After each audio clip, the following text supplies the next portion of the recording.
Welcome to Chapter 13. In Chapter 13, we'll be reviewing systemic and local infections. In this first part, we'll look at an introduction to what systemic and local infections are, and then we'll go over to the respiratory type of infections, both upper respiratory and lower respiratory infections. When we look at systemic and local infections, they occur frequently to athletes. Athletes who are young or old are more prone to obtaining these types of infections. So as we jump into these types of infections, we first have to look at the causes. Bacteria, viruses, and parasites cause systemic and local infections. Local infections can also be caused by fungi. The pathogens in these types of infections can enter the skin through a cut or a mucous membrane. An athlete can consume pathogens that are found in food or water, and some pathogens are transmitted through the air, saliva, blood, skin contact, and animal and insect bites. Pathogens can also be found on contaminated surfaces that the athlete touches. When we look at systemic infections are caused when a virus or bacterium enters the body. Once it is in the body, the pathogens spread via the bloodstream. This results in infection in a large aspect of the body. Some classic signs and symptoms of a systemic infection include nausea, vomiting, fever, aches, weakness, and chills. These occur throughout the body because this pathogen has spread across the body via the bloodstream. Even though systemic infections are spread through the bloodstream, it does not mean that these are more severe than local infections. Local infections do not affect the whole body. Instead, they are concentrated in a specific area. Local infections include fungal infections, cellulitis, conjunctivitis, and herpes. Local infections typically exhibit signs and symptoms of inflammation, including redness, warmth, and point tenderness at the site, pus, swelling, pain, and a pungent odor with edema drainage. When we look at these types of infections, the athlete should observe the local infection to make sure the signs and symptoms are decreasing and not remaining the same or worsening. In general, if the infection does not go away within 4 days or the signs and symptoms of infection increase, then we need to have the athlete referred to a physician. Overall, for both systemic and local infections, we can avoid these types of infections by practicing cleanliness. We should have athletes not share toothbrushes, razors, utensils, continuously wipe down equipment in our clinics or wherever we are working, and cleaning the restroom and shower areas. In this first part, we are going to look at respiratory infections. First, we will pay attention to the upper respiratory system.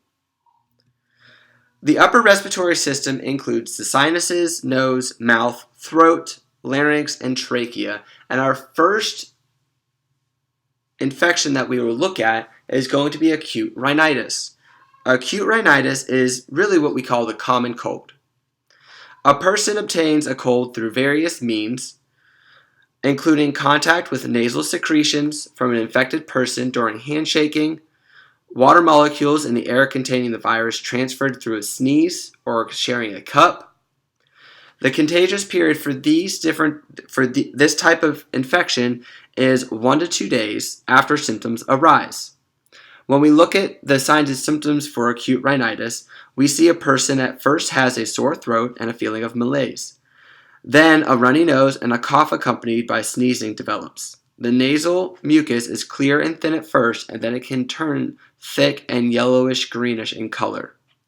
Typically, they have a dry cough and hacking, and that also may produce mucus.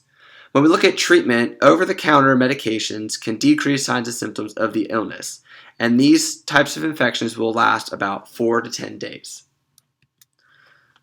Allergic rhinitis is similar to acute rhinitis, except that allergic rhinitis is referred to as hay fever that affects the nose and eyes. It's not really a true infection. However, we include this in this upper respiratory infection because it does have similar signs and symptoms as acute rhinitis. Hay fever is often a hereditary infection, and exposure for this individual to an allergen such as dust, pollen, mold triggers a histamine release in the body. After this histamine is released, we see signs and symptoms of sneezing and nasal discharge, red, watery, and itchy eyes, nose, and sore throat. They may also feel fatigued and irritable, as well as having a headache, cough, stuffy nose, postnasal drip, and puffy eyes. Really, the only type of treatment we have for allergic rhinitis is try to avoid allergens as much as possible and take over-the-counter prescription antihistamines. We can also take decongestant and corticosteroid sprays, but these must be prescribed by a physician. Sinusitis is an inflammation of the sinuses, which is caused by a virus, bacteria, or fungus. This can be classified as acute, subacute, or chronic, depending on the length of the infection. Acute sinusitis is caused by bacteria as a result of prolonged upper respiratory infection and lasts up to a month. Subacute, on the other hand, lasts for 1 to 3 months, while chronic sinusitis, which is caused by bacteria or fungus, lasts 3 months or more. When we look at the signs and symptoms for sinusitis, they include fever, congestion, sinus pain and pressure, sore throat, and bad breath from postnasal drip, cough, fatigue, and weakness. Most times, we can treat sinusitis with at-home remedies, and they typically clear up within 2 weeks. These treatments include nasal sprays, antipyretics, over-the-counter saline sprays, analgesics, and decongestants. We can also have a warm or cool mist humidifier used while sleeping to help moisten the air and the passageways of the nose and sinuses to help loosen existing mucus. Some people also choose to use a neti pot to help loosen and remove stagnant mucus in the sinuses.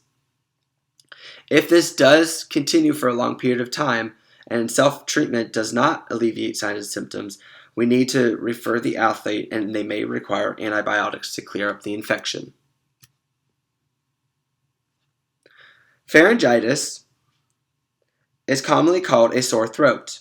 Pharyngitis can be caused by a viral or bacterial infection as well as continual postnasal drip or cough, allergies, and smoking.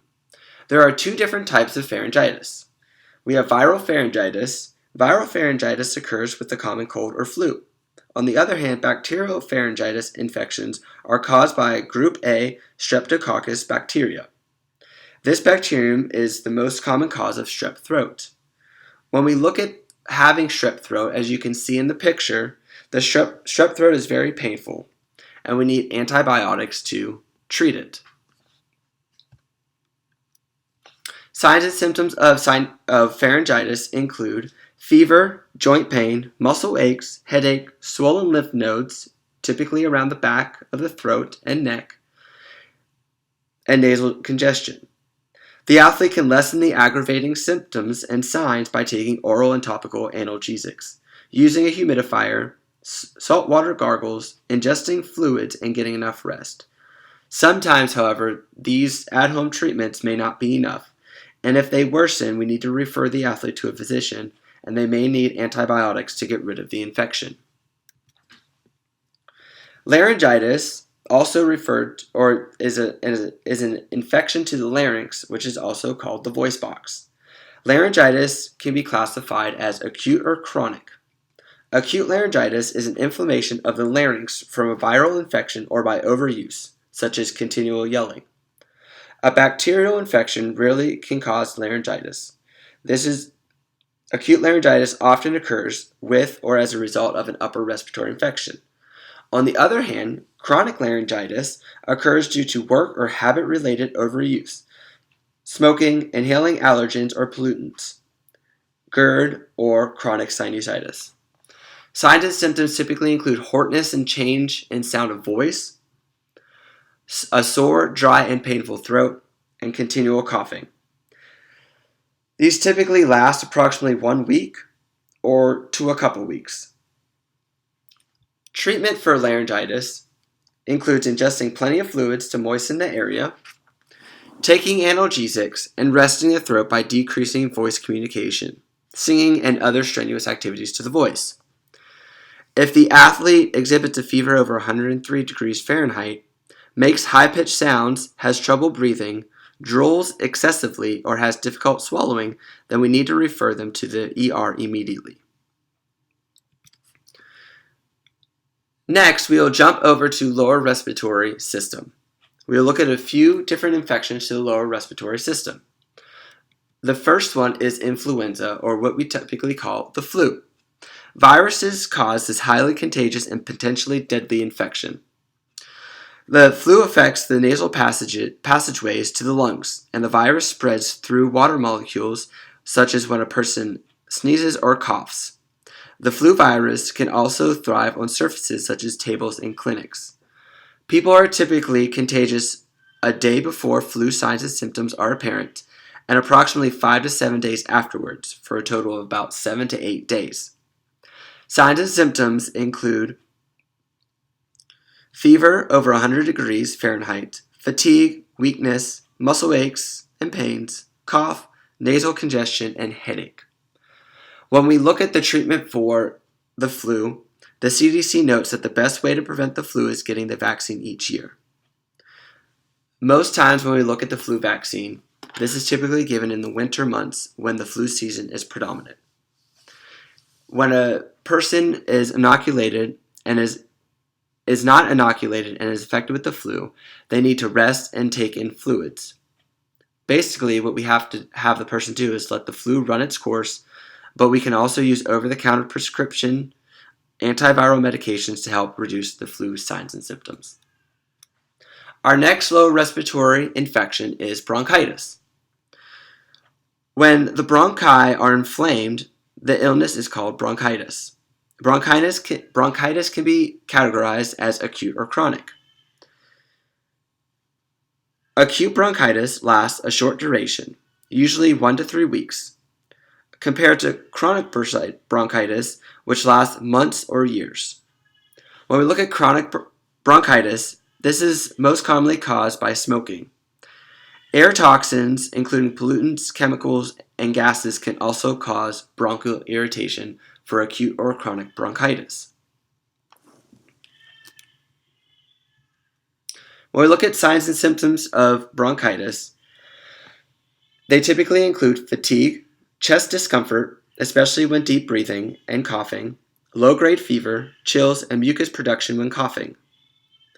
People who have chronic bronchitis have a productive cough with yellow to green mucus that comes out. The cough can continue for several years. When we look at treatment of bronchitis, for acute bronchitis, it is effective if we include rest, fluid consumption, cough medicine, and analgesics. We can also use a warm mist humidifier. For chronic bronchitis, it requires long-term medication and treatment prescribed by a physician. The physician may prescribe antibiotics to prevent secondary bacterial infection as well. The last infection in the lower respiratory system that we will look at is pneumonia. Pneumonia is an inflammation of one or both lungs caused by viruses, bacteria, fungi, or parasites. The bacterium that mostly causes pneumonia is Streptococcus pneumoniae. Pneumonia is a mild to life-threatening infection. If left untreated, other illnesses such as the flu and bronchitis can progress to pneumonia. When we look at people that are typically affected with pneumonia, we need to be concerned with those that are age 65 years or older. There are different types of pneumonia, the first one being community-acquired pneumonia. This occurs when a person comes in contact with a pathogen during regular contact with an infected person, surface, or object. When we have inhalation or aspiration pneumonia, it occurs when an athlete breathes a pathogen found in his own vomit, food, or fluid from his mouth into his lungs. Lastly, opportunistic pneumonia occurs when a person has a weak immune system as a result possibly from AIDS or an organ transplant. The typical signs and symptoms that we see are fever, chills, fatigue, weakness, headache, breathing difficulty, including shortness of breath, chest pain, and cough. If the athlete has a fever over 102 degrees Fahrenheit or higher, chills, chest pain, muscular weakness, and continual cough, they should see a physician. When we look at bacterial pneumonia, because this is most common, we look at various treatments that we can use. They include antibiotics, antipyretics, and cough suppressants. If a virus causes pneumonia, antibiotics are not effective. We need to use antiviral and over-the-counter medications to reduce symptoms and allow the infection to run its course.